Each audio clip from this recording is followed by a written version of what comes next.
All right, so you're about to be a school therapist in New York. Congrats.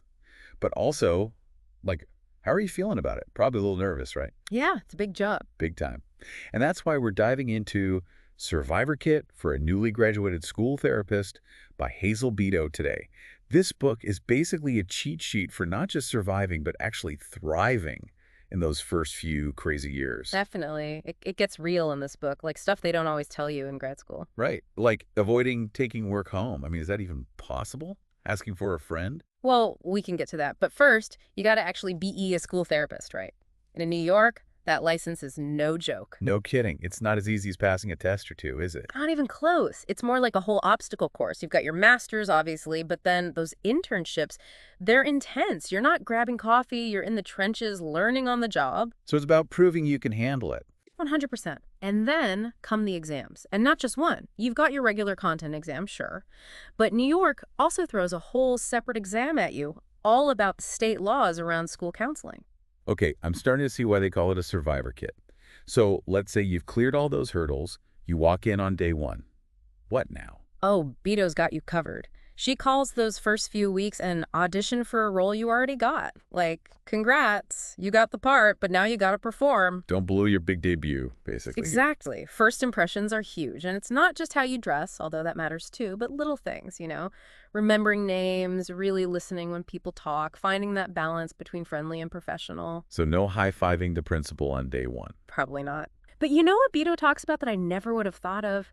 Knowing the school layout, like literally mapping out where the emergency exits are your first day. Wait, really? Yep. It might seem small, but think about it. You're responsible for your students' safety, not just their mental health.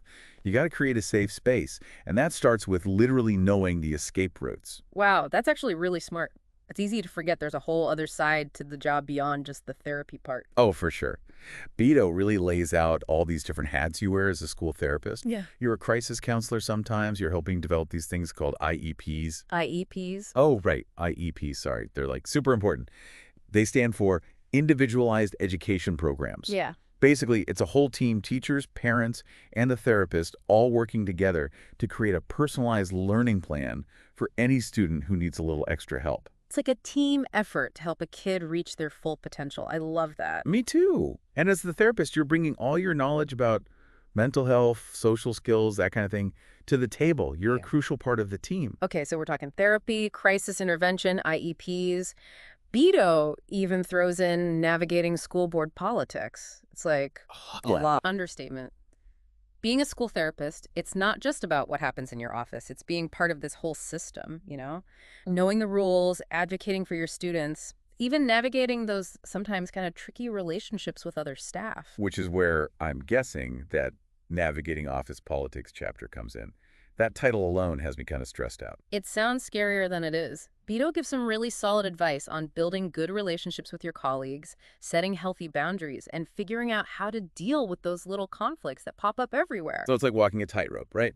Be friendly, but professional.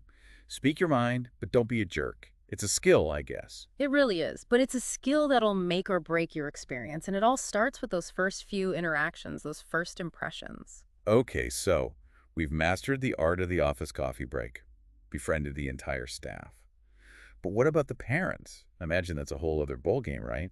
Oh yeah, Beto actually calls it parent traps and how to avoid them. Whole chapter dedicated to that. It's all about setting boundaries right from the start. Boundaries, like those invisible fences for overprotective parents. Pretty much. But the real key, Beto says, is communication. Clear, consistent communication. Let parents know what to expect from you right away, what you can and can't do as the school therapist. Like, I can't tell you if you're a bad parent. Exactly. And that's where those active listening skills really come in handy. Beto talks about truly hearing parents out, even when you might disagree with them. It's finding common ground, building trust, even when things get a little heated, Because let's face it, parents can be passionate. for sure. But Beto gives some great tips for staying calm, bringing things back to the student, reminding everyone that you're all on the same team here. Speaking of teams, Beto goes beyond just the school itself, right?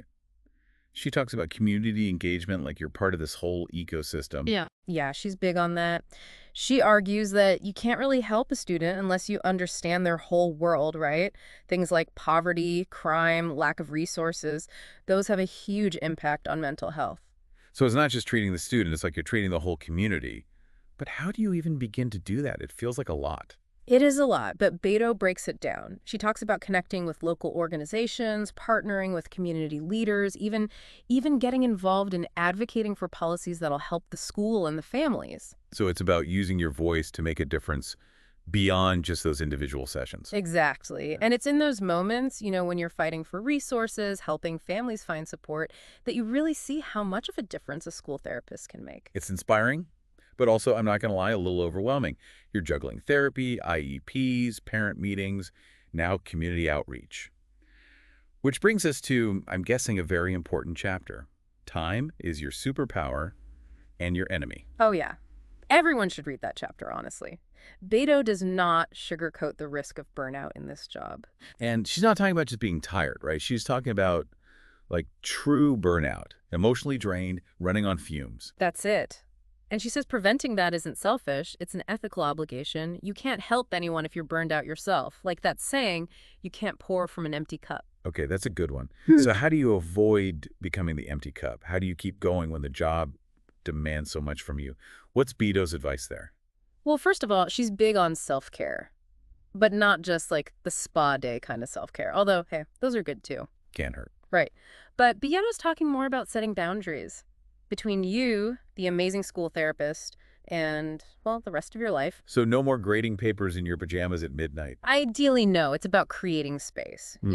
Beto suggests, like, setting specific times to check work emails, having a designated work spot at home so you're not just always on, and most importantly, making time for the stuff that truly recharges you, whatever that looks like. Whether that's hitting the gym or hitting play on another episode. Exactly. Got to fill your own cup first, right? And part of that, she says, is connecting with people, and not just in the staff room. Because even therapists need someone who gets it. 100%. Beto talks about how important it is to find your people. Could be colleagues, could be friends outside of school, whoever gets you. People you can vent to, get advice from, just de-stress with. People who understand why that IUT meeting was so frustrating. Exactly. Having that support system makes all the difference. And it's not always about venting either. Sometimes it's about celebrating the wins, sharing those aha moments that make the job so rewarding. Totally. It's like you might feel alone sometimes in the trenches, but you're not really alone. Never. And remember how we talked about community engagement? Beto reminds us that's part of the support system too. Connecting with other organizations, building those partnerships. It's not just about helping your students, it's about helping yourself, too. It's all connected. It really is. And I think when you start to see those connections, when you see how your work ripples out and impacts the whole community, that's when you really feel the power of this job and the privilege. That's a great way to put it. The power and the privilege. Yeah. Because, yeah, it's tough. There's no denying that. But it's also incredibly rewarding. Absolutely. And I think that's the biggest takeaway from Survivor Kit, honestly. It's not about just making it through. It's about thriving. It's about finding the joy in the work, even when it's hard. Well said. And on that note, we'll wrap up our deep dive into Hazel Beto's Survivor Kit for a newly graduated school therapist. If this is a path you're even thinking about, do yourself a favor and grab this book. You'll thank us later. It's your roadmap to surviving A&D thriving. Exactly. And remember, future school therapists, you've got this. It's a big job, yeah, but it's also an incredibly important one. And with the right tools, a supportive network, and a whole lot of heart, you can make a real difference in the lives of those kids. Until next time, keep learning, keep growing, and keep diving deep.